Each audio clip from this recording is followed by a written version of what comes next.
Hello, I'm Patty Hladio, and today we are going to talk with my mother, Orysia Hladio, who is a World War II refugee from Ukraine. In order to frame this interview, I just want to give a brief highlight of her life's journey. Orysia Galadza was born in 1937 in Bielorussia, Ukraine, a small village about 75 miles southeast of Lviv. She lived there until the age of 7, when in the summer of 1944, she and her family left the village on foot due to the intensity of the war and began their trek westward. From May of 1945 through the fall of 1949, they lived in numerous displaced persons camps. And finally, in October of 1949, they were able to emigrate to the United States, settling near Fort Worth, Texas. After living and working on a dairy farm for 1 year, she and her family moved to Ambridge, Pennsylvania in 1950, where there was a vibrant Ukrainian community and church. My mother married William Hladio in 1956, and they raised 6 children, who eventually had 18 grandchildren and so far 11 great-grandchildren. At the age of 36, when the children ranged from ages 6 through 16, she began college and earned a bachelor's degree in elementary and special ed. And during her many years of teaching, her love for learning resulted in a master's degree and certifications as a reading specialist and also in ESL.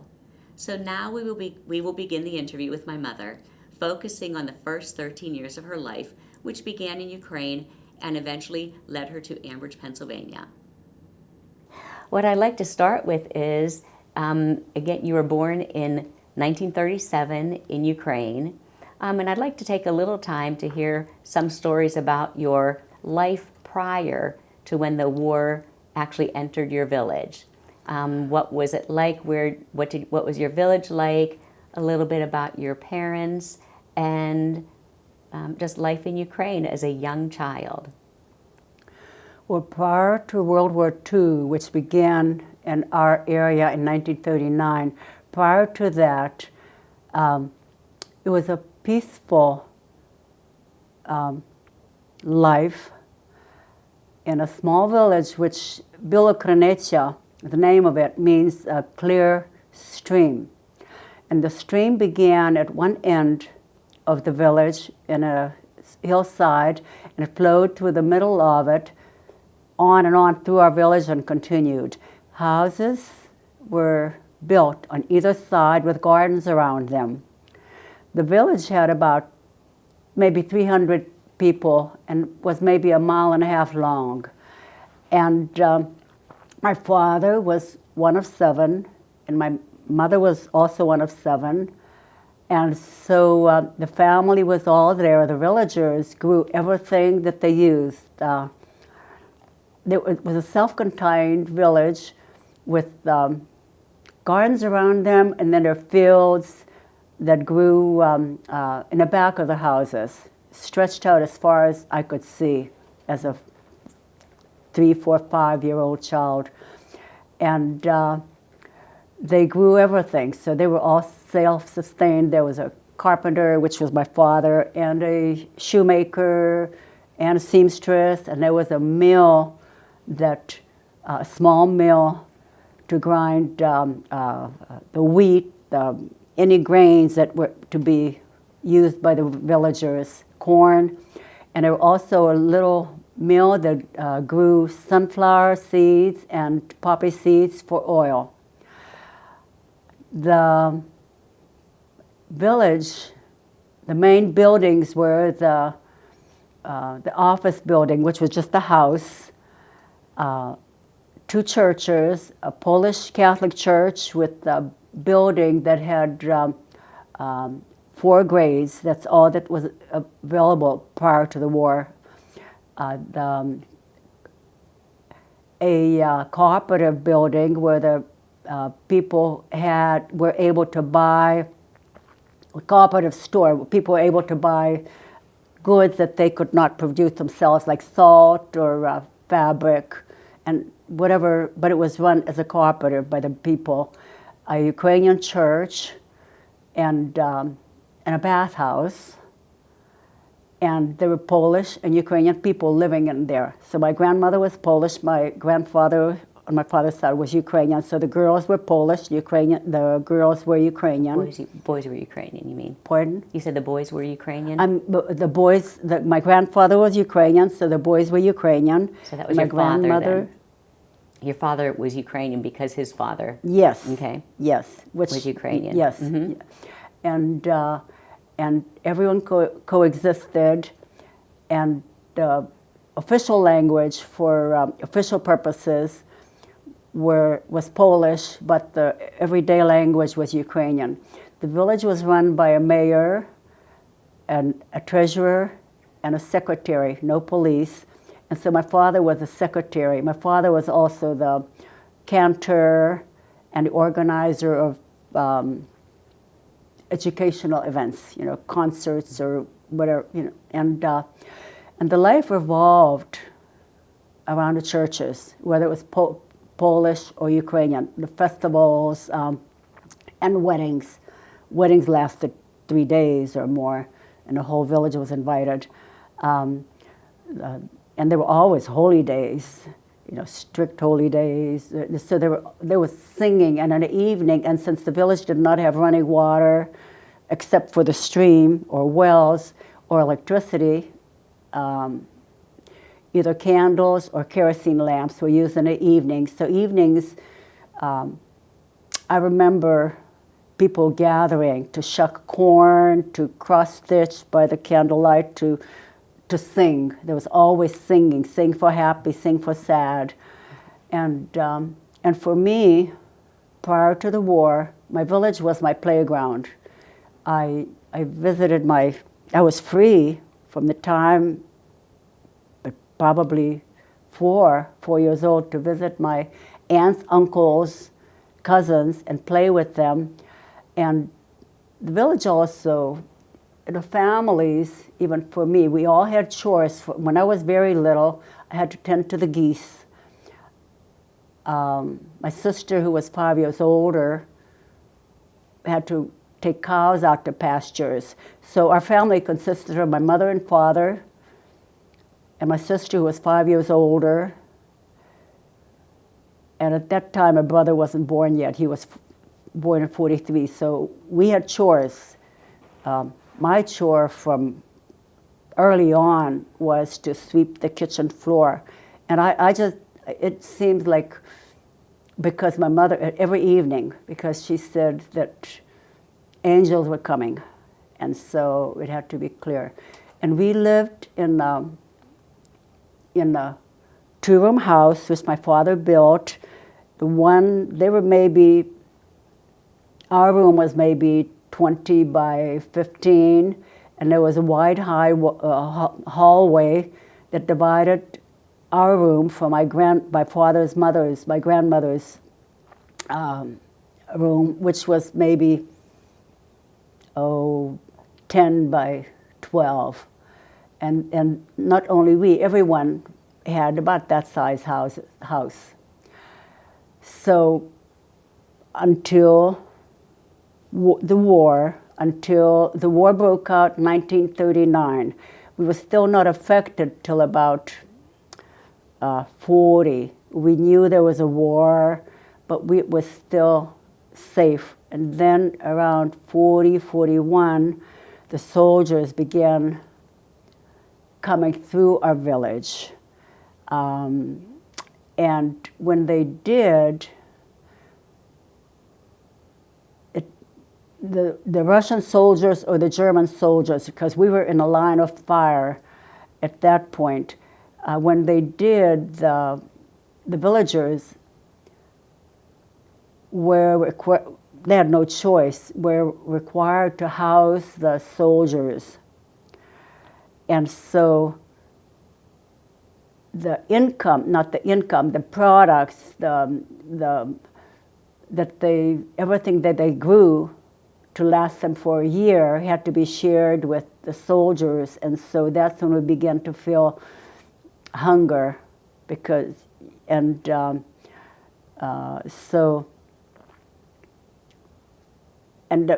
the villagers had no choice. We were at the front line, and I remember as a child. And so we would, my mother and father and sister and I would have to leave our room and leave it for the soldiers and house the soldiers and go across the hall to stay with my grandmother, share the same space with my grandmother. And my mother had to cook for the soldiers to feed them. And so it was growing more intense and more intense. And the other thing that was happening was when the Russians were in town, they were taking men to be the workforce for the Russians. So then when they would leave, when the Germans got stronger and the front went toward Russia, we had to house them, and the German people, the German soldiers also were taking young men. Initially it was very young men, no choice, to Germany to be the workforce there. So first they began with younger people, and then as time went on, by 1941, 42, 43, they were taking anybody that they could get, any man, you know. So And the Mom, German, yes, you dear. mentioned also the Russians actually took Dido's family. Yes, I would. Yes, in 1941, my father's sister, who was Polish, and her family, 2 young children, I don't know, 5, 6 or so. One middle of the night, the Russians came and just took them because they had a little more land than the regular people. And so they came in the middle of the night and gave them 2 hours. They said, you have 2 hours to take what you want, and we're taking you. Well, they didn't know at the time, but here they took them to Siberia. So, and we didn't. And my uncle died there of starvation, and my aunt and the 2 younger children after World War II, because they were Polish. Stalin sent the Polish people to reclaimed land in western Poland, which was it was part of Germany and then Poland. So they were there. So we made contact with them about 10 years later, or they found us. And then about 43, the Germans took my father's 18-year-old brother to Germany to work wherever. Once they were gone, people didn't know where they went. So and they never did know what happened to him. So he either was killed or whatever, you know, just did not know. So by 40.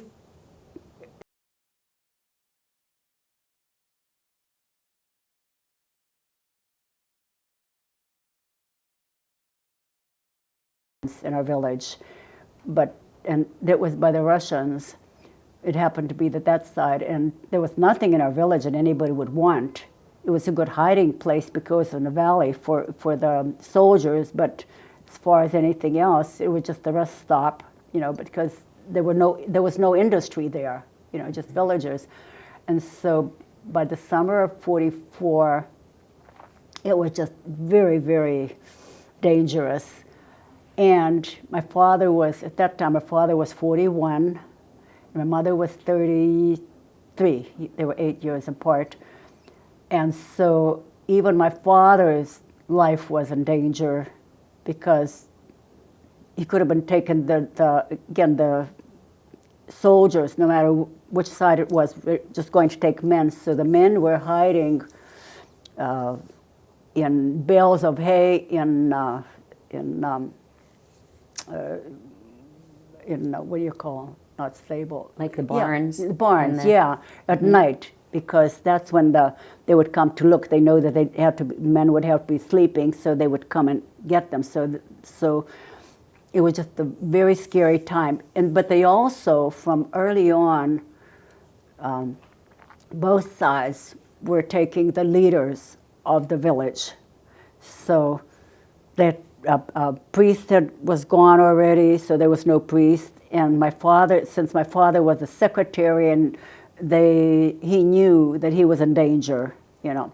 So the three leaders decided in July of '44 to leave the village and to get out of the way on a wagon. So they shared a wagon, 2 wagons and 3 families. So they were probably, anyway. So in the middle of the night, the rainy night, July night, we left the village without saying goodbye to anybody except to my grandmother, because it was so sudden. And the other thing, my father said, if we stopped to say goodbye to any family members that tell us, stay, don't go. And he said, besides, the war will be over in 3 weeks and we'll be home. So they took the very basics. The one thing I remember that he took was a sheepskin coat that, of course, was made from one of our sheep.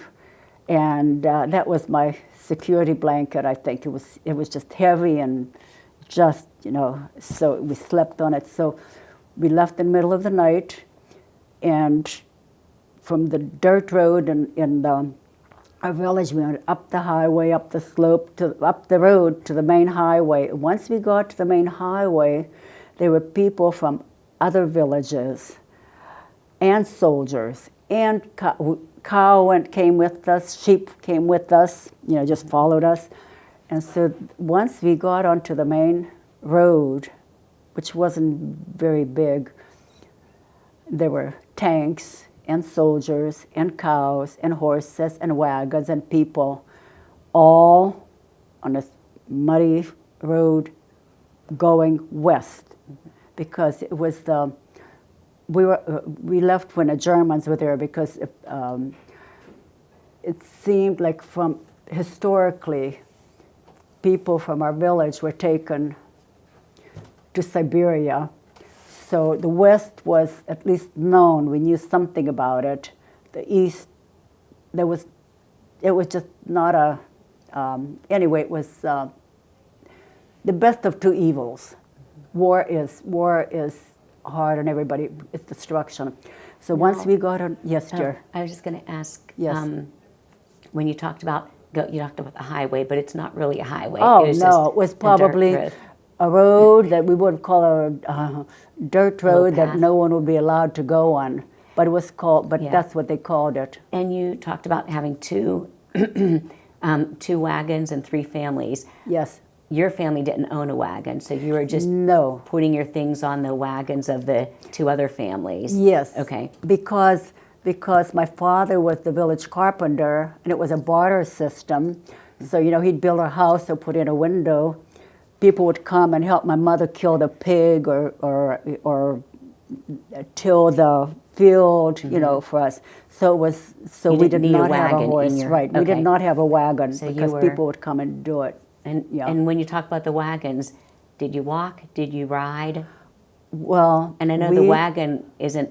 We'll have a picture of it, but it was horse and buggy, that they used for. It wasn't. People didn't ride them because you walked everywhere. Right. But the wagon, our possessions, whatever we were taking for 3 weeks, because the war will be over, put on one. And then wagon, wagons, okay, and the family, and the other one, my sister and I and my mother and at that time my 50-month-old brother were in a other wagon, and the lady from the other wagon, and there were 2 children. So the children. So all we had was with us, because we assumed that the other wagon and we would be together the whole time. Did not predict that we would separate, and we'd never see any of our possessions except that my father's sheep fur coat. Okay. Yeah. So we had to depend not only on the ride with the man, but also on everything else. And I know one thing you always talked about was that when you started walking, you just found yourself you just always described it as a sea of humanity. And that lasted a long time, didn't it? Well, we left in July, and we got to Germany in October. So in between we were going west, trying to escape the war, the ravages of war. But it was a sea of humanity. It's almost like when there's a hurricane in Louisiana, and it's not like people say, well, how did you choose? People don't have a choice in that kind of a catastrophe. So we were going west, and in the meantime, we were also going back with a front, and at some point it was even worse than what we were actually going into, even a worse front, because so the whole caravan, the whole sea of humanity was directed to go south. Okay. So we went south toward Carpatha Mountains, and we went through the Carpatha Mountains in horse and buggy wagons. My father walked, and he carried his shoes because when we passed the church, it would stop. You know, my parents, as much as possible, would try to stop to pray in a church. Many of them were empty because they were already had been ravaged through the war. Yes. So when we went through the Carpatha Mountains and up over the mud and by then it was all begging for food. In the meantime, the people themselves that were passing the villages didn't have food either. So it was sleeping under the wagon, and not hungry, thirsty. I don't know how my mother, who was nursing my baby brother, I don't know how not only my mother, the sea of humanity managed, especially the woman with children. You know, it was so. We were in a happy time, for me anyway, was we were passing through Slovakia, a city in Slovakia, a town of Slovakia, but it must have been maybe larger than our village, and it was on Assumption, August 15th, and if people know what Slovakia is like, Slovakia and the customs. On Sundays, even in Ukraine, everyone dresses up for church. What was Assumption, where the Blessed Virgin Mary is taken to heaven, and the flowers. And so their Sunday best is skirts that just skirt upon skirt upon skirt, and beautiful cross-stitched finery. And so we're in a wagon passing that Sunday, and the people were giving us horseshoe bread rolls. And I remember them. Now, to me, it looked like they were going up there, but the wagons were that big. I guess when you're 7, everything's tall. And they were giving us those bread horseshoe-shaped rolls. Yes, and kind. And throughout all our journeys, there were always kind people that helped us. But also my parents had a deep, deep faith in that God's providence will guide us. From being a village cantor also, my father knew the Bible by heart, and he would just always say, God's providence will guide us, and we would pray throughout, and there were always people who someone gave us enough to survive. Continue the hope. Yes, to give us even hope, right? The kindness of people. I never heard my parents complain. I never heard them swear or, just never. They would always say, God's help will help us. God's providence will guide us through the years. So if I remember your history, you pretty much walked and were, first of all, the 2 wagons separated early on, so you lost your possessions very early. Right, yeah. So you really had nothing. We except had for nothing. some Yeah, of your food once provisions it's almost initially. like two cars riding, and in a jam. And we got separated early on, and the man, I don't know, he turned back to the village after a while, and he had weaker horses too. So we just had what we had on. That's why we only have the one picture that my father had, and my father in his jacket pocket had a map of Europe, that picture, Of your family.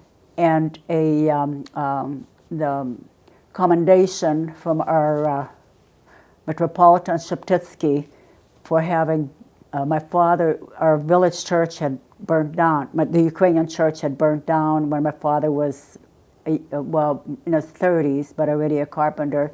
So my father rebuilt the church and the altar, and so he got a commendation from the head of our Ukrainian Catholic Church in Lviv. In fact, So he's carried that. That was one he of the carried things he that. carried in Yeah, his the pocket. map, that commendation, and then one picture. So you were on foot or in wagons for 40 days, Yes. walking and walking Yes. through any kind of weather. And then at the end of those 40 days, where were you? What changed? What changed was we crossed the Carpatha Mountains and were somewhere by the Slovak border, which actually, even now, when the war started 2 years ago, that's where the Slovak area is where we crossed into Slovakia. So there was a huge field, what I remember, and all the wagons were there, and we must have been there for a week or so. I don't remember for how long, but I know it was a nice weather there. But after we crossed the mountains again, and so at that point, the Germans, we were placed. I didn't know who they were, as a child, but it was the Germans that took the horses, the cows, the sheep. Everything was left, not took. They were left on that field, and the people were placed in boxcars, the kind of, metal boxcars that were, but before that, our father said we had to go through clearance to cross, to get onto there. Somehow they checked the people for whatever reason. And so we were put in boxcars, and since we're south of Germany, south of Poland, south of Germany, where there was not during the war. In fact, even in Carpatha Mountains, we didn't see the effects of war like we did in Your village. our areas, because we were pretty much south of the active front. And so there we were placed in boxcars. And we zigzagged, and the object was to get all the people, not just us, million people, to Germany to work. But in order to get to Germany, we had to go through Romania and then south. But my father would pull out the map and show me, we're here. And then he said, remember, we're in Budapest. We're crossing Budapest. This is history. Remember, we were in Prague. This is history. Remember, we're in Vienna. So when I looked on a map, we were pretty much south, zigzagging back and forth. And any time that there was an air raid, when the Allies were going to bomb a city, the train station was cleared. So we stopped to a train. If we were at a train station, the train station was cleared, and the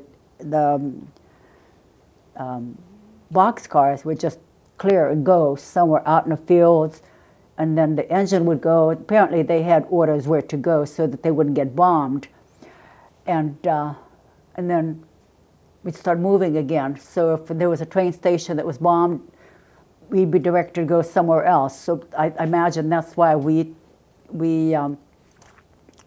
travel to so many different places, because it took another 40 days of traveling in boxcars to zigzag up to Berlin. And the destination was Berlin, because Berlin was the place where the trains would come. At least that's where we were. Maybe destination, I don't know where the destination was, but that's where we wound up. And in Berlin, in October, we were in October in Berlin. Let me ask, What, before dear? you get to October in Berlin, on the trains, I know that there's a time when you and you all were separated from Hladio. Yes, because And that was because of the bomb, because of Yeah. the air raids and everything like that? yeah. Well, once a day, while we were on a train, once a day, we would pull into a station, and two people, so there must have been about 30, maybe 30 people in a boxcar. I know it was wall to wall, we just have a little space in the boxcar. So, but once a day, the train would stop somewhere at a station or at a building, and two men from each train were assigned to go and get food to eat for the day, whatever that was. And so there was one time when we were at a train station, and it was my father's turn to go get food. And here, while he was at the building getting food, there was an air raid, and all the trains cleared Clear the station. had to clear the station. So my father got on whatever train was nearest, and we did not know what happened to him for a couple of days. And it truly, when we talk about miracles, it's truly a miracle that we reunited, because it was it might have been in Romania, because he said he could barely understand the people. But so anytime they'd pull in another station, my father said he'd ask, "Did you see these cars, or this kind of car, this kind of train, this kind?" Mm-hmm. And at some point, about a day and a half, 2 days later, he found us on a train. Yep. And there were many families who were separated in that way and never knew what happened to them. Yep.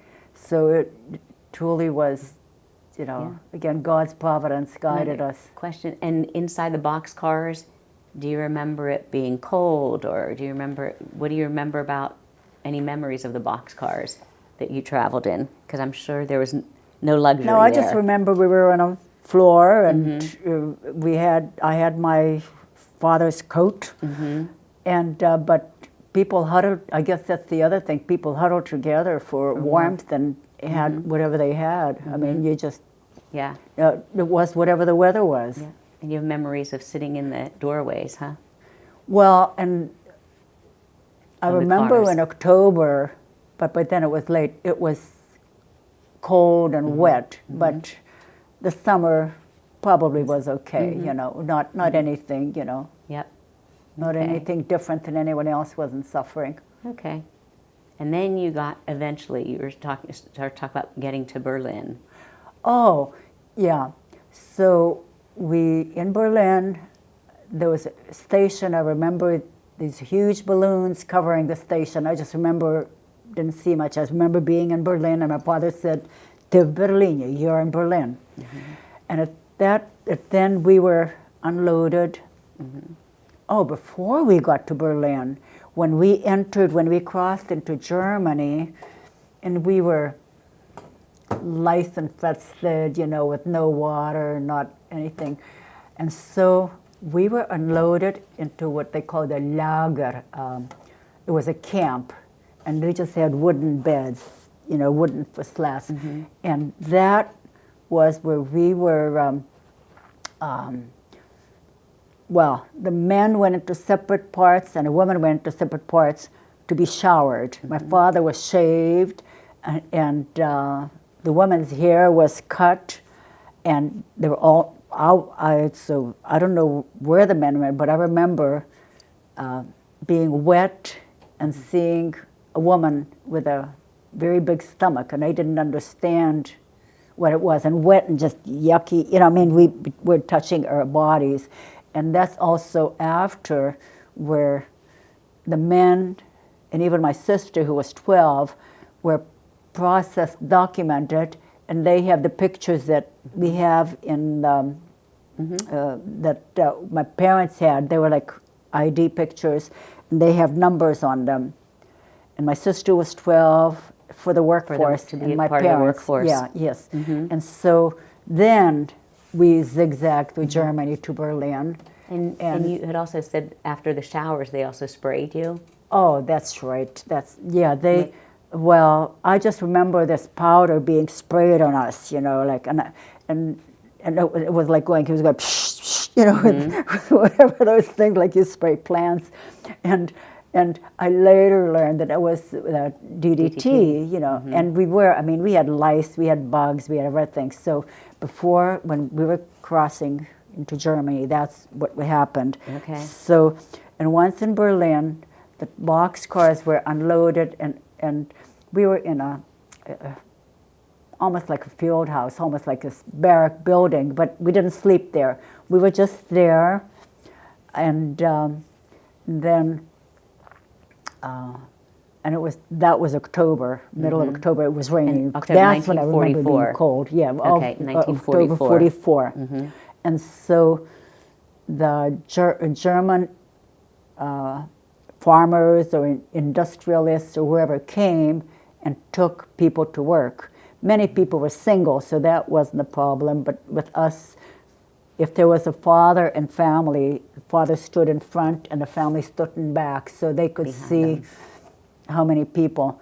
So there was a German, there was a company, a lumber company in Nienburg, Germany, northwestern Germany, that took our family and 8 others, and some were White Russians, some were Polish, some were us, but anyway, took 8 families to work in the lumber yard, and it was outside of Nienburg. The biggest city near there was Hanover, which is a very large city, but Nienburg was still a large city. So he took us to my parents and the other families, and he had 8 rooms. They were like in a string almost, that were, so each family had a room with a bed and a light and a table in it. And so my father, mother, and 12-year-old sister would leave every day to work in the lumber yard, and there was one woman that would take care of the children, like I was 7 and my brother, while they were gone. And there was maybe about 2 miles away. And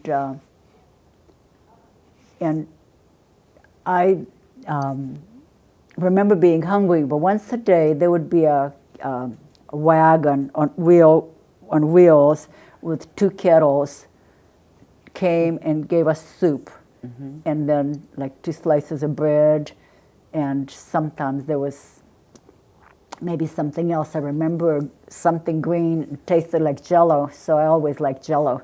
Eat whatever they gave us. And but that was all you had for the day, the whole day. Oh, yeah. Was the yeah, little that's soup all. and the 2 slices Yeah, of bread. Yeah. Okay. And then, so that was that winter of 44. And the winter of 44, I understand, was the heaviest battles of World War II. But I remember, well, first I remember that there were houses, some houses bordering our area, and I would go begging, haben Sie Brot? Do you have bread to the Germans? And most of they were poor too. But I remember one little girl opened the door, and her parents told her to ask me in, so they gave me bread and fed me, and she took me into her room, and it was on a second floor with a window on the roof, and I was just so amazed. And for the longest time, I remembered her name, but I don't know. So there were kind people all along, and Do you remember being afraid during that winter? Because your parents and your sister were out working in the fields. well, they were in the factory. In the factory, yeah, I mean, right. yeah. Well, So- I was, thinking that they might get bombed because there were always air raids, and all we had was a ditch to hide into. There was not a bunker at first place. Then we went to another where there was, and so. But I also had fun. We didn't have shoes. We had wooden Clogs? clogs, yeah. Okay. And if you know anything about wood and stepping on wood and snow, clay and you snow. step on it, Okay. it gets higher, higher, higher, pulls up. And so we'd walk, and you'd get a high shoe and another shoe, and then we'd go down. So we'd go up and down. I also remember putting my tongue out for big flakes. I think when their bombs aren't there, when it's peace, children find joy. It was fun. We'd draw, and it was a lot of snow. But the flakes, you just stick your tongue out. If you've ever been where the flakes are so big and you're thirsty, you just put your tongue out. So as a 7-year-old, again, some of the you have lots of vivid memories that you still remember. Some of the stories you've heard were from your parents and your sister, which probably weren't as fun because they didn't have the innocence of childhood going through it. I think teenagers may have had their own issues. My sister, for me, leaving my village, my home, place where I was free to run and explore from a time I was old enough to walk, and trusted that there was someone in the village that knew me, to Her memory was quite different, though. She was my happy to be sisters. gone. I was longing to be back in my village with the safety of my village. My sister was 12, and she she understood more what was happening. For her, she was always afraid that either the Germans or the Russian soldiers would come and would take my father.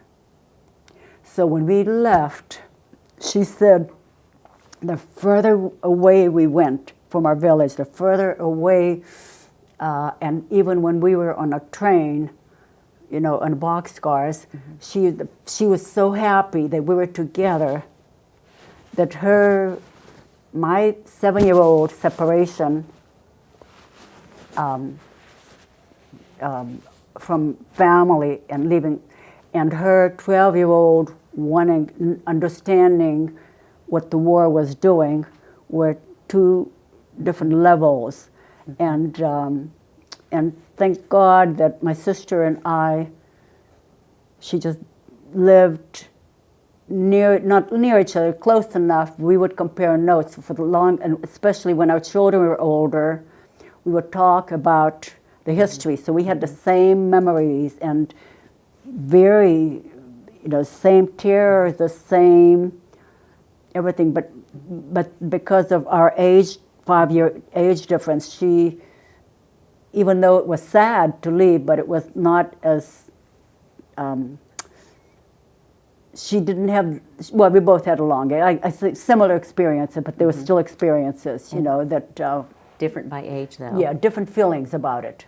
I'm going to take you back to Nürnberg, Yeah. where Hladio and Baba and Chochola were working in the lumber factory. Yes, they were working. And then and again, this was in the winter of 1944, so I'm assuming 44, that 40, the bombings 5, were pretty frequent. Oh, yes. And they worked, and again, they worked as forced laborers. It's not like they were earning money or anything like that. So no, they were just to keep, yeah. And then as the you got through January, February, getting through the winter and leading into spring, I'm assuming from what you said, the fighting just intensified and intensified. Yes. So it became Yes, even more in scary. fact, since we were on the outskirts of Nürnberg, there were many times where we would see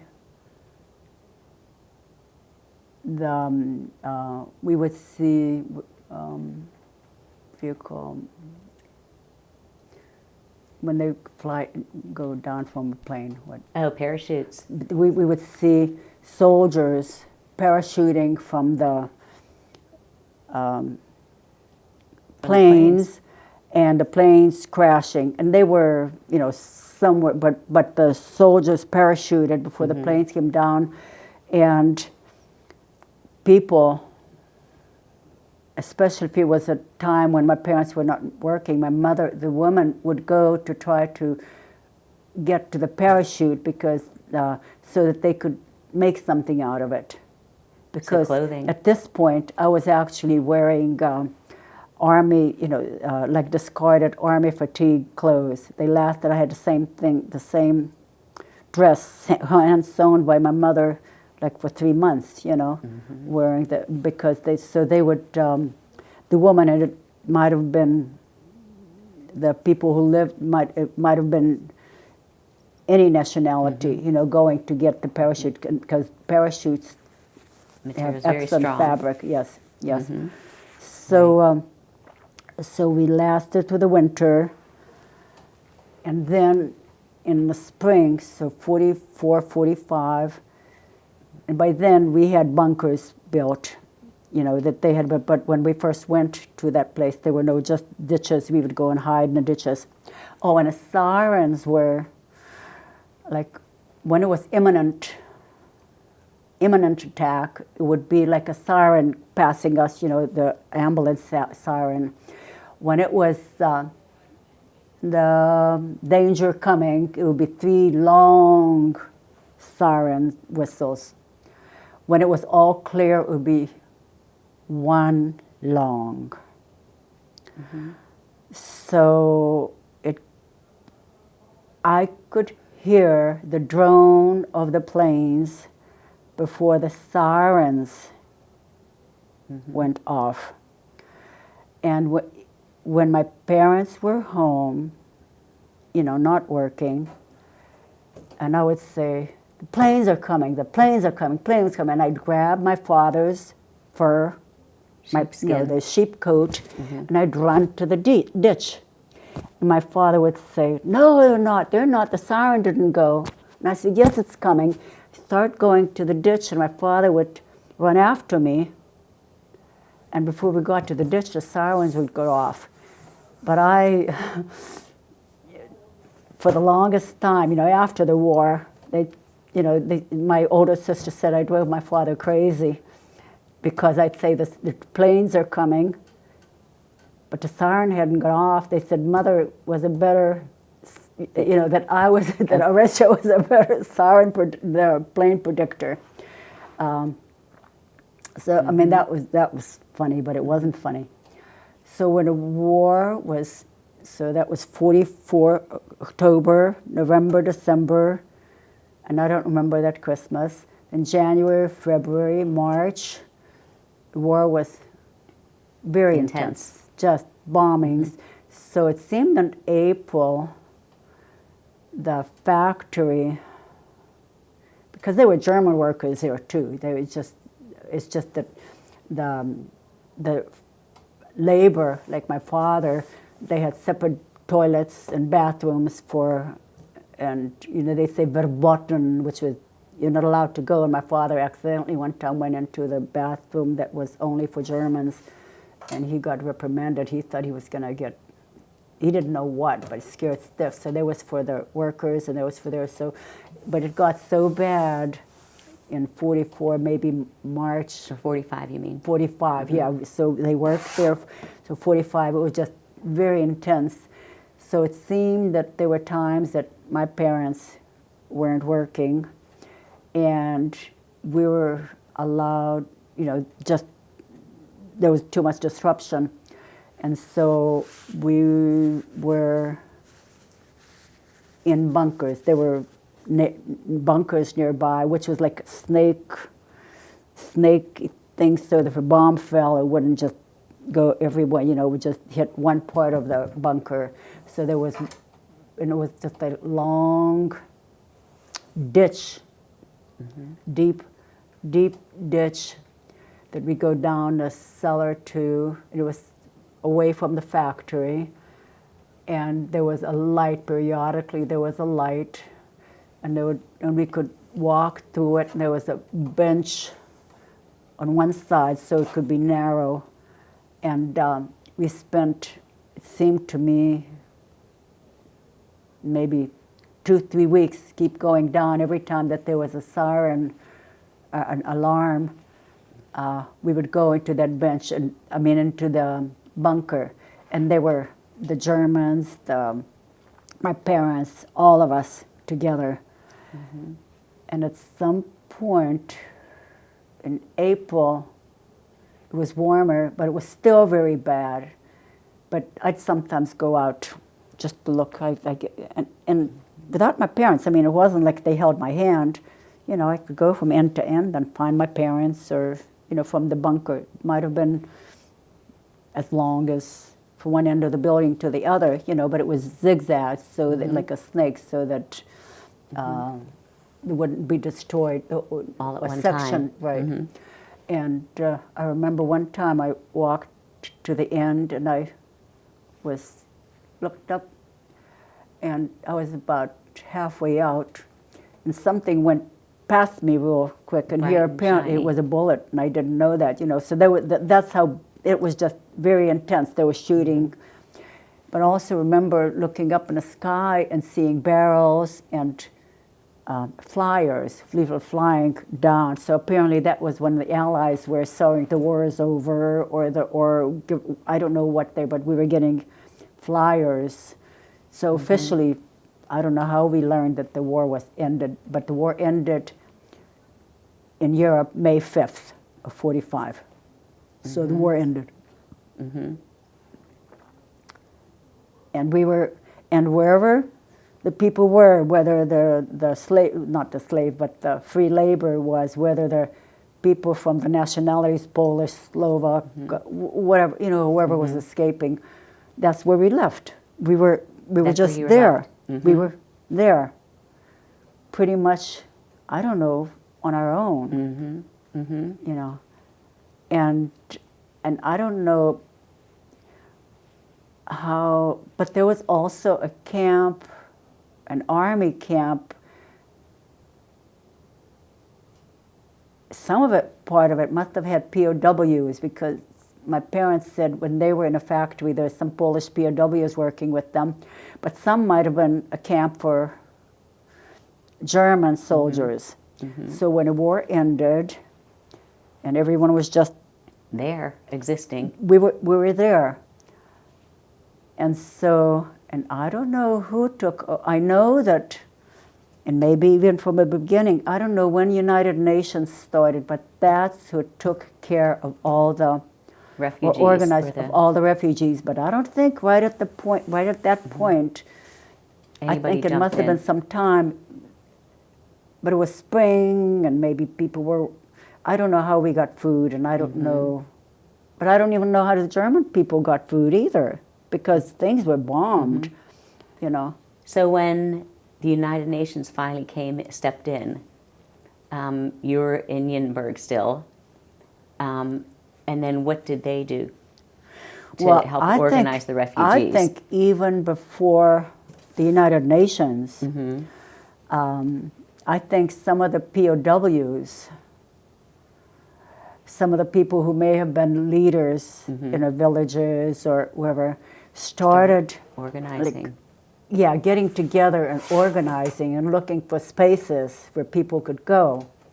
So, but before that happened, when the war ended, Stalin, at the Yalta meeting, they made the agreement that anybody who was from Poland, Ukraine, and Eastern and White Russia, Belarus, Belarus, and would be taken by the Russians back because they, and that was an agreement. So I remember, and it was a nice day, that a bus came to where we were, where the 8 families, Ukrainian, or some were Polish, some were Ukrainian, some, whatever. Anyway, came, but most, the bus came, and soldiers came out, Russian soldiers, and they said, we came to take you back to Ukraine, or to, to take, because you're Ukrainian citizens, you're Polish, and but my mother, the women were washing clothes, so they were wet clothes, by hand, and they were putting them out to dry, and they said, well, we can't leave today because we have wet clothes, and whatever they had, So the Russian bus went, they said, we'll come back tomorrow for you. So, of course, the families knew that that would be certain death or certain going to Siberia by the Russians, because they did not want anybody to leave to begin with. And so my father and the other people went, and again, those POWs, Polish POW, apparently started organizing. And so there was that camp that was empty now because people were free. And so they had heard that there was someone there taking people, signing up, and that they were going to organize a Polish camp. So my parents went, and my father's mother was Polish, so we left that day and walked to that camp. And what I remember of that, and we probably weren't, we might have been there a month to meet, but I remember that there were barracks, and I remember as a kid, and it was long barracks, and the bed, there were 1, 2, 3 layers, and long hallways, and we kids would, and they also had tanks there that were left, and also those anti-aircraft things that go round and round. So we played on those like a merry-go-round. We climbed into tanks. We had fun. And I remember one day I was out and then came into the barrack, and someone was chasing me. We were playing whatever tag, and I was running through the hall, ran into the room, jumped up on a triple bed or double bed, and I looked around, and the people didn't know anyone, so I got off and just found my parents somewhere else. But children are resilient and can find fun even in the midst of... Yeah. Yeah. And you were talking about Baba then had her laundry out, so they Yeah. were making split decisions to save their lives by telling the Russians to come back the next day. So, and they had time, your family had time That to same get day, to the Polish they camp. were gone. So that they wouldn't get taken and it back was just to... it really wasn't even organized. It was like you just had to you go. got there and you were there. Yeah. So that's when you were in your first camp post the war. That was, yes. And that Okay. was, again, each one seemed to be a transitional transitional How many camp. refugee camps or camps were you actually in during those 5 years between 1945 and 1940, or when you left? Well, the first they were transitional, so they were grouping people. Okay. Okay, did you get enough? And they'd say that building opened in next town, so Okay. let them get together. And then the next, so it started out with just Groupings. bedlam, Okay. and then bit by bit it got more organized. And there were some people who were Polish and chose to go back to Poland. But that was not escaping Soviet. That was just so, and they did. So the camps got smaller. Then probably, so that was 45, the war ended. And then, so we were that first one, and again, I don't know how long, but it was, then we went to Alvaze, then so we were that one, then Alvaze, then Nupke, then Rodenwald, then Lokum, then, and I think there are a couple of others in between that I did not know. So the one, so and it was just, each one was a transition camp, and by then, by 46, the United Nations was in full force, and they began asking other nations to take immigrants, take the homeless. So people would sign up. You'd hear by word of mouth, or that they're signing up for Morocco or Australia or France or England. America, if people had relatives in America, they could contact, if they could contact them, that the relatives could sponsor. No one in our village left for anywhere. So there was nowhere that my parents could apply. My parents applied for Morocco, but never heard from them. So, Mom, we were talking about United Nations coming in and people and them talking or making it an availability for people to try and apply to get sponsored in other countries. You had said that your parents applied to Morocco and you never heard anything.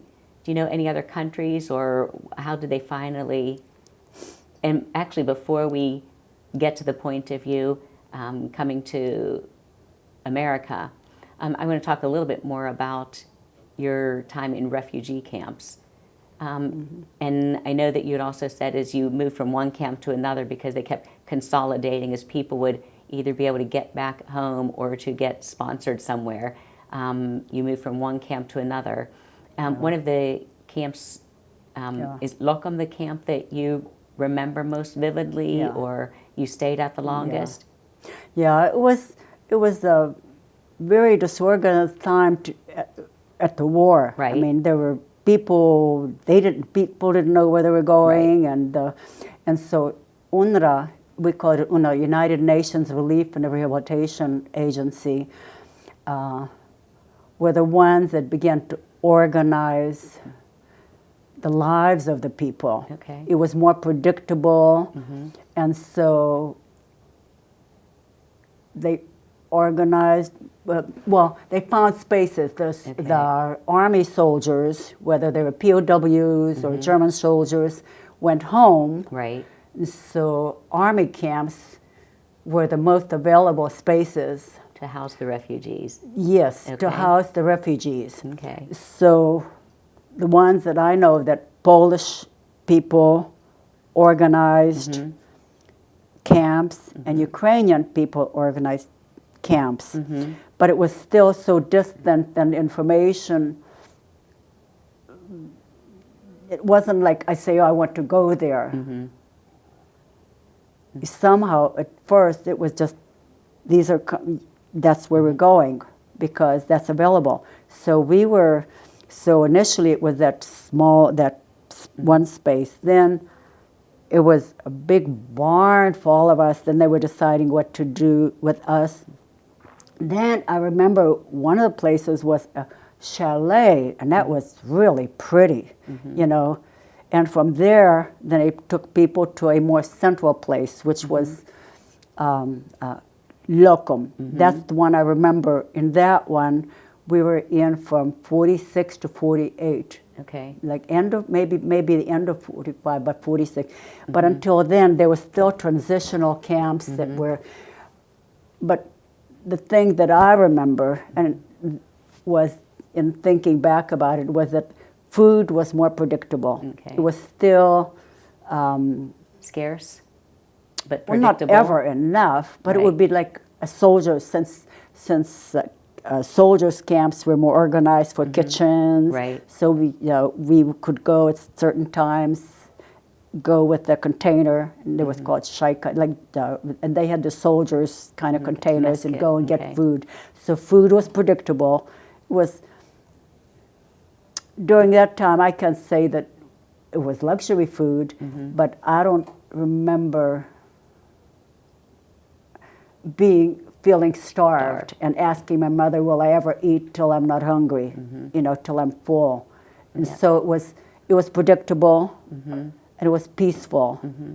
And that's where you had school too. And they Finally. also, UNRWA, United Nations, organized schools for the children. That's when I started my first grade. I was 8.5 because during the war, Right. we did not There was no have schooling. anything available. Yeah, so I was 8.5 in first grade, and there were children who were younger, and there were children that were as old as 11 because they had missed school in my first grade.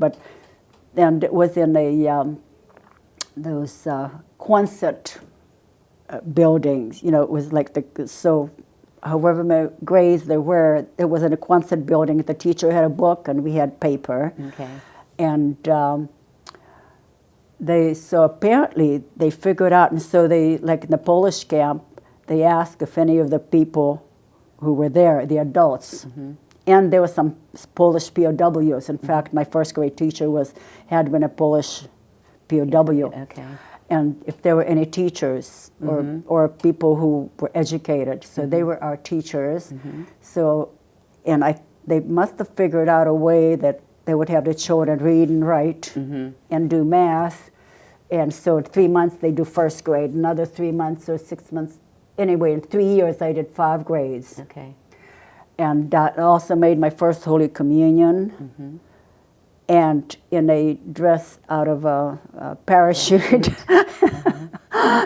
And they had a night, and again, the mass was in a Quonset hut. So, and that was in a Polish camp. It had about 10 barracks. And that was probably, out of all the camps, that was the most organized, the most predictable, and for me, the most fun, because the camp was out in the middle of a forest, because the army camps are always out in the woods, so and set in such a way that from up above they could not be seen, surrounded by trees. So Locum was surrounded by forests, and there must have been another one nearby that I visited once, but that's another story, but I'll say it. But so in Locum, initially there was a main kitchen, and then United Nations would bring food, and people could, there was still a kitchen for once a day, but people, the United Nations would supply, they would come with a truck and bring some foods, and that would canned goods. So, and I think each barrack might have had somewhere where you could cook, like burners. I don't know, but people could manage. So it was predictable food. There were no skinny people around. I mean, there were no heavy set. Yeah, there were, not over. But I mean, it was enough to survive, starving. and more little. It was good. And so, in the children, the schools, the United Nations would come, and they would teach us some English songs, and so school was fun. It was just fun, and we children, when there was no school, we explored the camp. Well, my class was small, but there were about 8 of us who would just go and explore everything in camp. And the woods, we'd go into the woods, pick berries, strawberries in the spring, then blueberries, then blackberries, raspberries, blackberries, and we just go into the woods with my father would give me, and we went. He taught me that, where north is, if you look on a tree, there was on the north side there was moss, and so if we were going somewhere, make sure that when we were coming back, we'd go the same way, and. We got lost. We'd come back. We'd leave the the camp one side, we'd come back from somewhere else, but anyway, we were free, and it was fun. It was After, I was going to ask, after Lokum, is that when you went to the Ukrainian camp? no, yeah. Well, Okay. Lokum was very You said till very 48. stable. Yeah, and in Lokum, I don't remember anybody in Polish. Maybe it was too early yet, leaving to Okay. go anywhere. But it was a Overseas. small camp, and Okay. slowly people were leaving. Anyway, going Leaving to the bigger camp. camps. But Okay. for me, that was the most stable place for like maybe 2.5 years. Okay. And then, But my father had always, he said we're Ukrainian, and he wanted to go to Ukrainian camp, and he had heard that Hanover, a large city, had a Ukrainian camp there, and so he had taken a train to go there to apply if we would be accepted. And so he went a couple of times. They didn't have space, and they didn't have, so he couldn't. And then apparently maybe third or fourth time when he went, we were accepted to go to the Ukrainian camp. And Hanover's abandoned army camp were like huge 4-storied brick buildings on a canal. And so we were accepted to go there. So my father, mother, sister, my older sister, and then my younger brother. And then in 1946, while we were in Lokum camp, so it was the second year that we were in Lokum camp, they had a baby girl, Irene. So my sister Irene was born in Germany. She was born in Buddenberg, but it was while you're in Lokum. That was the hospital, yeah, Montgomery English Soldiers Hospital. So Irene was born in 46, a year and a half after the war. And so in 48, we moved to, so my father was accepted, did I mention? That your father was accepted to the Ukrainian camp on his third or fourth try. Okay. So talk about the we Ukrainian moved to Ukrainian camp. So in Ukrainian camp, I was enrolled in 6th grade in Ukrainian, and that was in 48. Yeah, from 46, 45, 48. Yeah, we were in Ukrainian camp in 48 to summer 48 to fall of till 49. we came till Okay. fall of 49 till our family was accepted to come To the US. immigrate to Germany.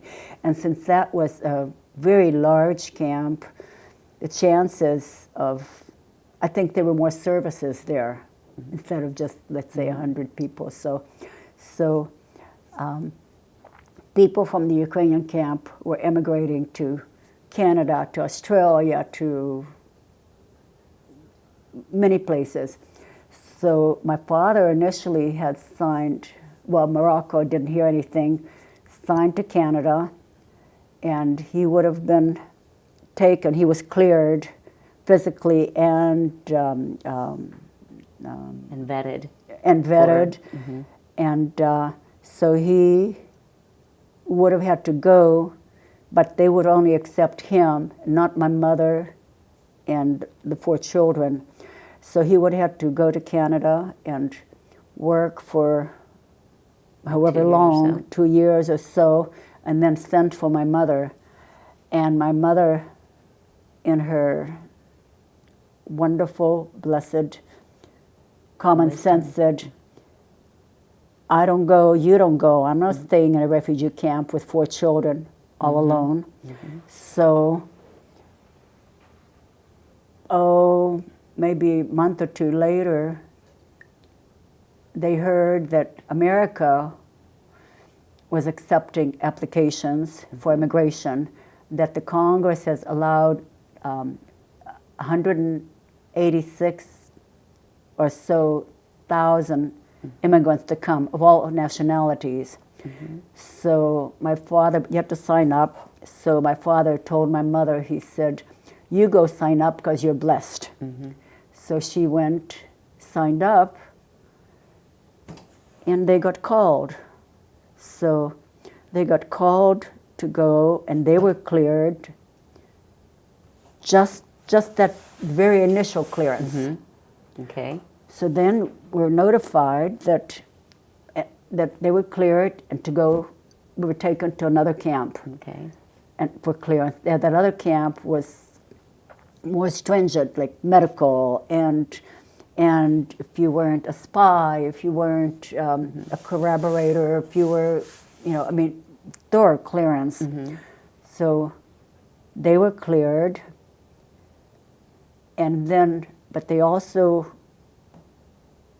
had to clear, but they also, the family had to go and clear. So my parents went, and then my sister and I were in a room, and someone came for us and said, she was 17 and I was 12, to go cleared medically and questions. But with my parents, they took them individually and then apart with my sister and me. He took us, and my brother and sister, they were, Too young. 6, 5, and 3 or 1, whatever it was. They were very young. So they weren't. So then we were taken to another camp.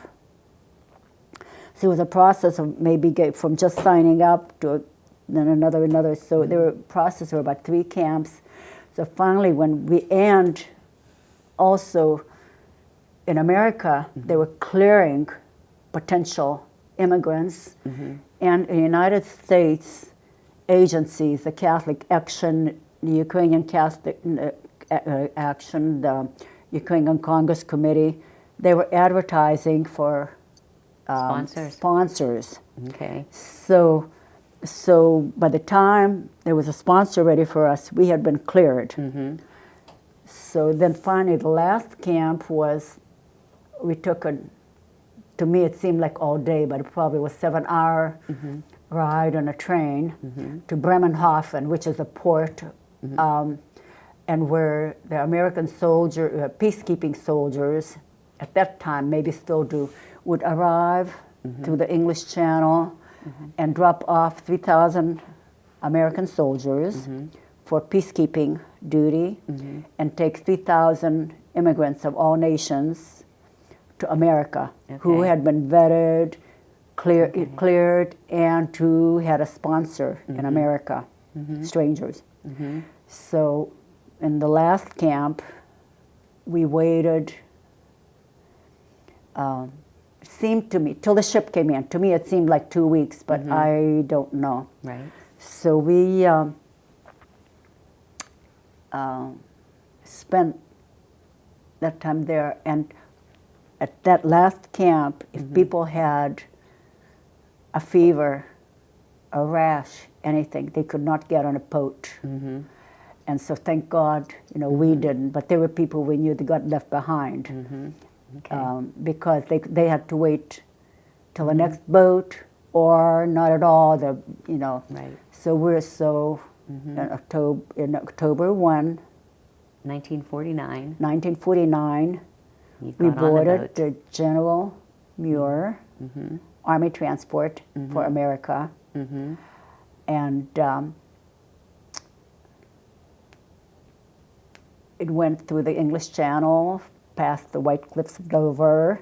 But when we went onto the ship, because they could not house families together, the woman with young children, babies, my mother and Irene, were in a captain's part, and with a window, and there was another lady. My sister and I were like 3rd level down, and my father and my 6-year-old brother, Roman, were at the very bottom in a men's level. And so,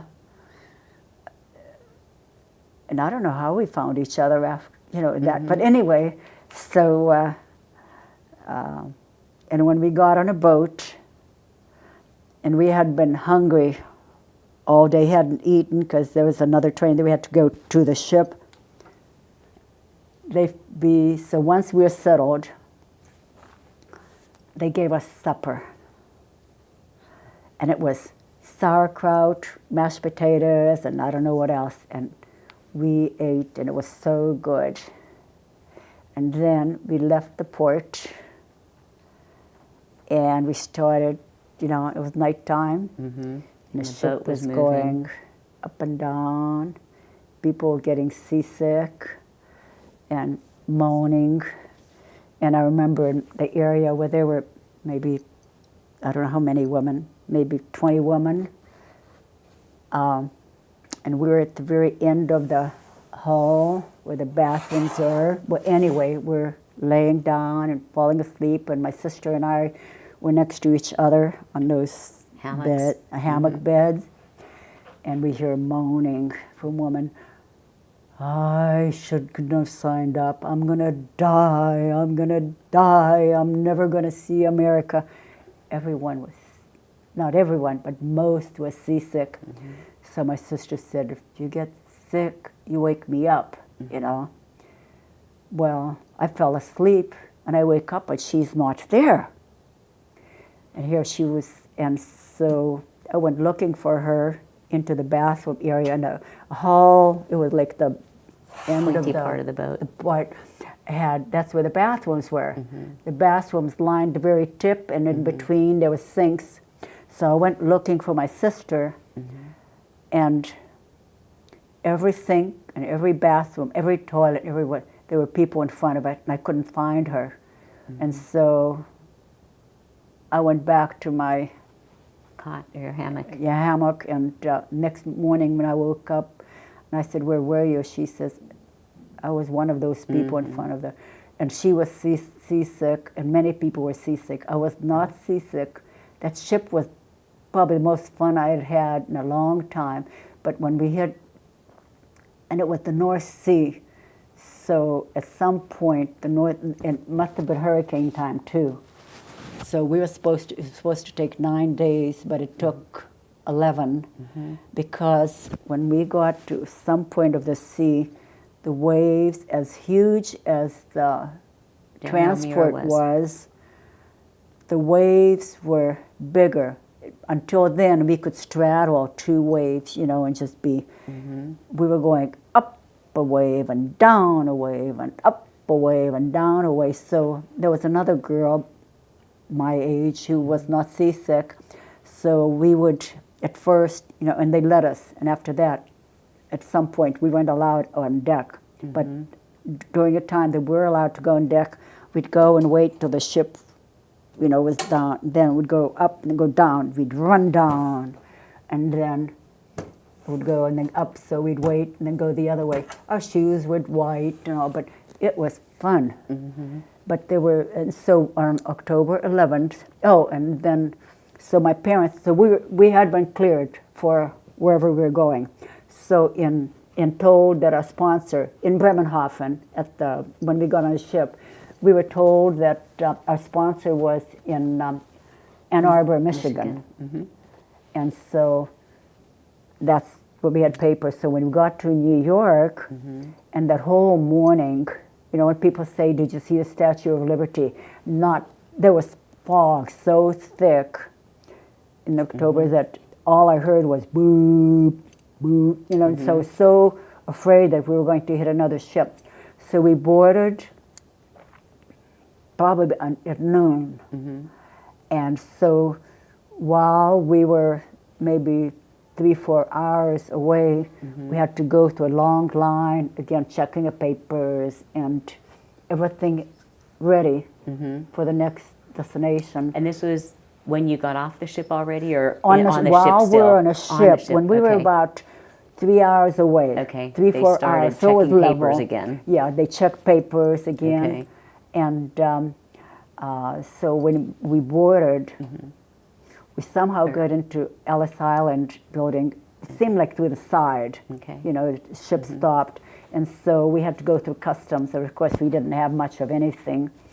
So we went through, And once we got into New York, at that point, again, papers, customs, and they told us that our sponsor in Ann Arbor, Michigan, backed out.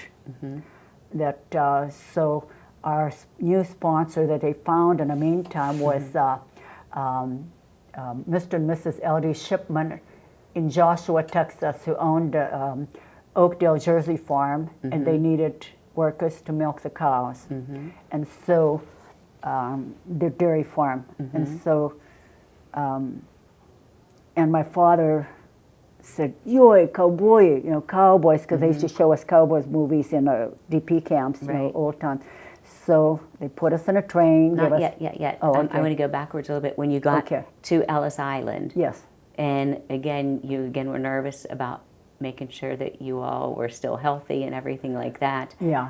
What do you remember about Ellis Island? What I remember getting off in a building, and I had visited that since, like Ellis Island, maybe 30, when I was about 50. 1999. Yeah. What I remember, we got off on a side and came into the building, and I remember it must have been the main floor that was, and I remember like steps and stuff up ahead, but we didn't have to go through those.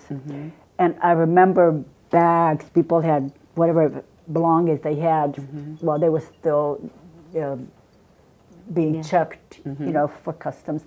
And I remember it seemed to me like Red Cross ladies or someone with a table, and they had hot chocolate and not raised donuts, I'm sorry. Powdered sugar. Powdered sugar donuts on a table for us. And so I had some, and it was there, like welcome thing.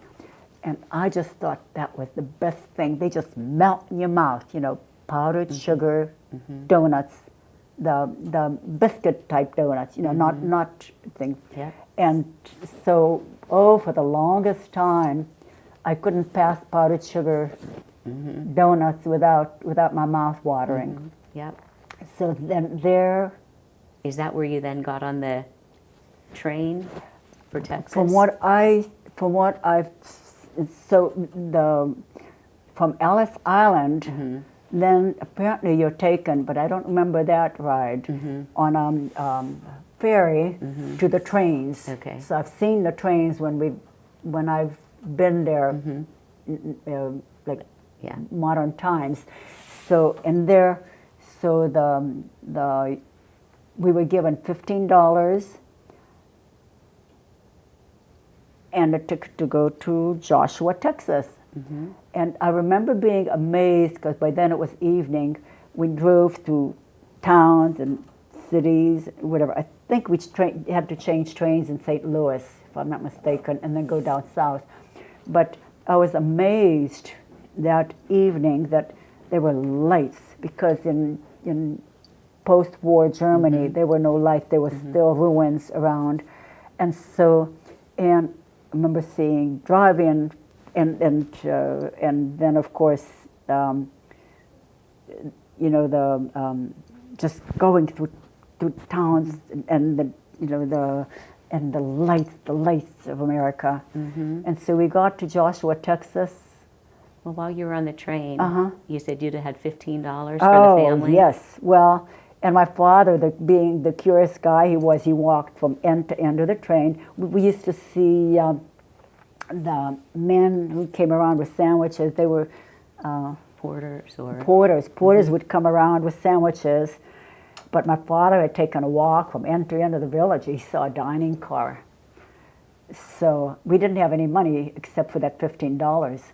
And so he said, we're in America. We're going to eat like Americans. So he took all 6 of us to eat in a dining car. That was the $15. So then we went, when we went back to our seats, and my older sister, who remembers, she said there were kind people who bought us sandwiches after that. So we had food to Texas. So when we arrived in Fort Worth, Texas, Mr. Shipman came with a truck. He was expecting, he had applied to take immigrants, but he thought 4. Well, we came with 6. So he wasn't expecting that. So I guess when you sign up, maybe you get what you get.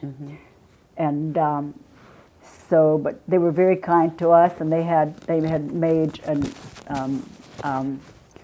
what do you call? Sorry. A shed. Was it a shed or garage? Yeah, an unused garage into 2 rooms, a kitchen and a bedroom. And it was more space than we had had in the refugee camps, so it was wonderful. And they, so my parents milked 60 cows, and since my father, when Mr. Shipman learned that my father was a carpenter, and of course on a farm there's always work to be done for barns, and so my father milked cows, but he also repaired many of the buildings. My father loved the buildings part, the cows.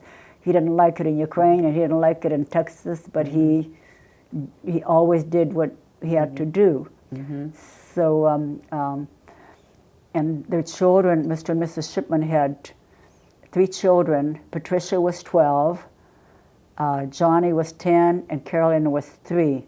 So Patricia was in 7th grade, and since I had did my 6th grade in camp, Ukrainian school, I was placed with Patricia.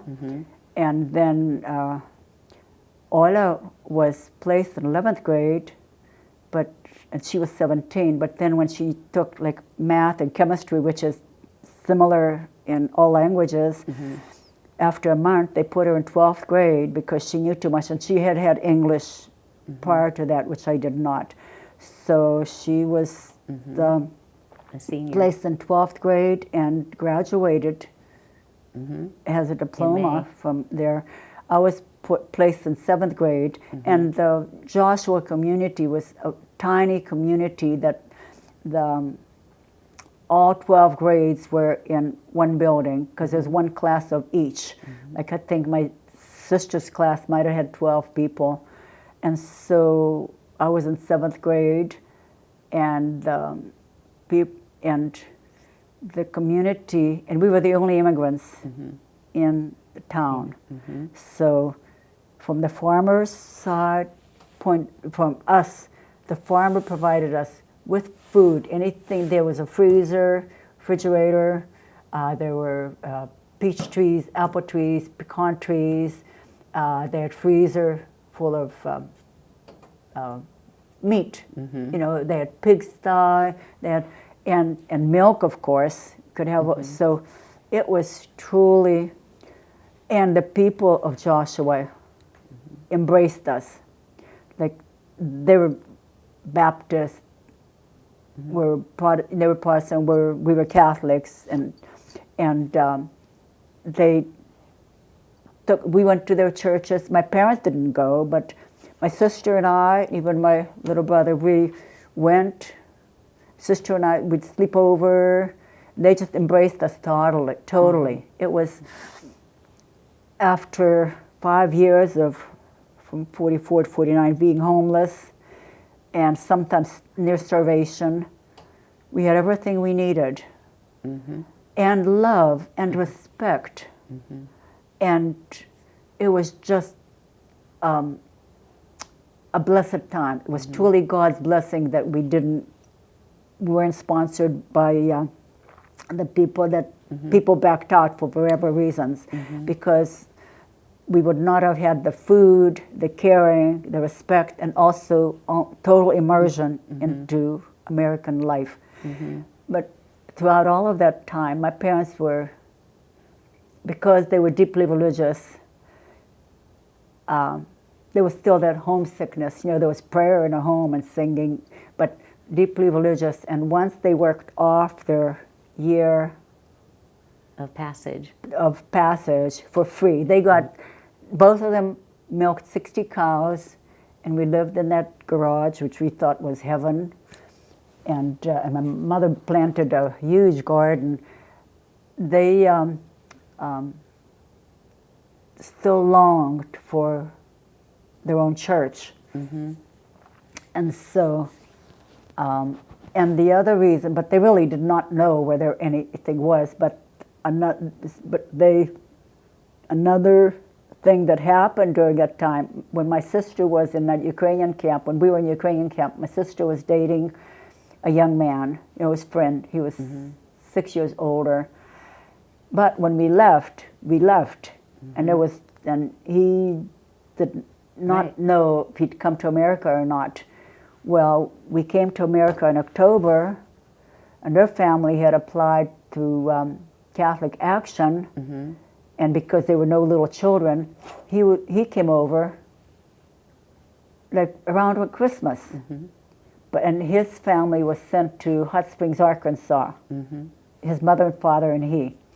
So I'm not clear of how he learned where my sister was, but in February, by February he had learned where we were, and it was her birthday, and he came from Arkansas to Texas and proposed to her. And so when she graduated in May, the day after, they were married, and there was a Catholic church, Roman Catholic church in Cleburne, and married, and then they came to Ambridge because his sister When she came immigrated. to America. When she actually came on our boat.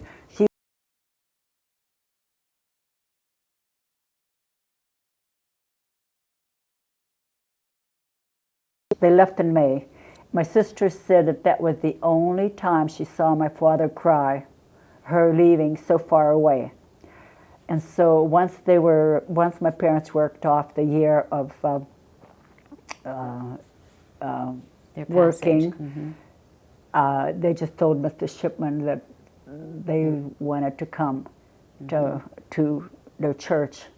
And they came to Ambridge they lived with my sister in her 2 rooms, and then and no job, nothing, just trusting God's providence to guide us. So we came to Ambridge, and we've lived in Ambridge ever since. And it's just, at 86, and in reflecting on our life all throughout, God's providence guided us where we needed to be. But at the time, we did not know, it's like parents trusted God's providence to guide them, because you've never heard them complain. I've never heard them complain, and they were just, and so it's been, we don't know where roads lead. Sometimes the most difficult roads lead to if we're resilient. No, I don't know. It has to be God's help. But also it has made our family, well, first it's always been grateful, but also especially grateful to the kind people who along the way have helped us, and especially to the people in Texas who helped us, and especially grateful to be in a free country where, just thankful. Wonderful. Well, that's just a small portion of your life, but the part we were covering today. The next phases could be several more interviews, but we can do those at another time. Well, but I mean, it's just, I've been to Ukraine, I was always homesick, and I wanted to go back, but I did not want to go when there was communism ruling Ukraine. So in '92, when Ukraine became free, and Ukrainian National Association was asking for volunteers to go teach English, like 8 months after Gorbachev, Gorbachev freed Ukraine, I went back, and I did teach English, and then I went in '92, '94, '98, '99. And then 15 years ago, my sister and I went for 3 weeks for Easter. But the first time I went, because until then, people could not go into the village. They had to go to Moscow and then to Kiev and then meet family only as a tourist, only in a big city. Chaperoned or not chaperoned, but followed. They were followed, yeah. Yeah. And I did not want to go then. I wanted to go on my own terms to a free place. So when I went, it was 9 months after Ukraine became independent. Free, and the conditions in our village were much worse. The house was, strangers were living there, and there were some relatives living, some Stalin sent to Poland, which was still under communism, after the war was over. My grandmother had died. Some of my cousins were sent to not Afghanistan, I'm sorry. Not like Kazakhstan or those. Kazakhstan, Okay. yeah, Kazakhstan. So when they knew, so we saw them. But when I went back the first time in '92 to our village, I cried and cried and cried and cried. And so my uncle, my father's brother, was still alive, and his children that I remember, and one other cousin. And it was just, and then when I went in '94, still was, and after that, I had to go for me, but we're blessed in America. We're so blessed to be living here. And every day that we wake up, as tough as things are, if we have our health, we have everything. Because, we don't have to worry that someone will spy on us or tell us that we listen to the radio, or that the government will say, well, you could only go to 6th grade, then you have to be shepherd or something. It's just, we are free to make choices, whatever the choices are, Okay. and we're so blessed.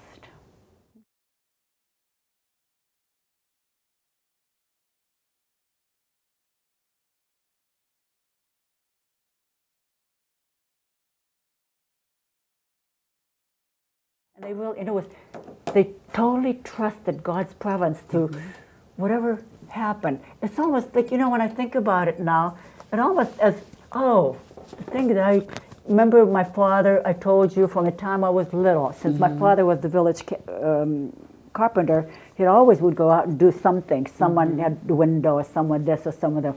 Plus the secretary. I think he looked for stuff to do, almost like Paul. But every day when he'd leave, you saw my house. Picture of the house. The picture of the In the house, book. right? In the book. Well, that's anyway, okay, Mom. Yeah. Go ahead. He would, my mother would say, in Ukrainian, but she'd say, "No, Mikhailo, daides. No, Michael, where are you going?" And he'd survey the, whatever, and he'd say, "Into the world." No one, the fields, the earth was so good, the ground was dirt was so good that you could grow anything, but he'd be standing on this, which he, the front, this thing, and he'd say, and he'd look out onto the village, and he'd say, "I'm going into the world." Now, to me, the world was like over the hill. I thought the world ended on stilts, because I had never left. And every day he'd seen it, the world, and look at him.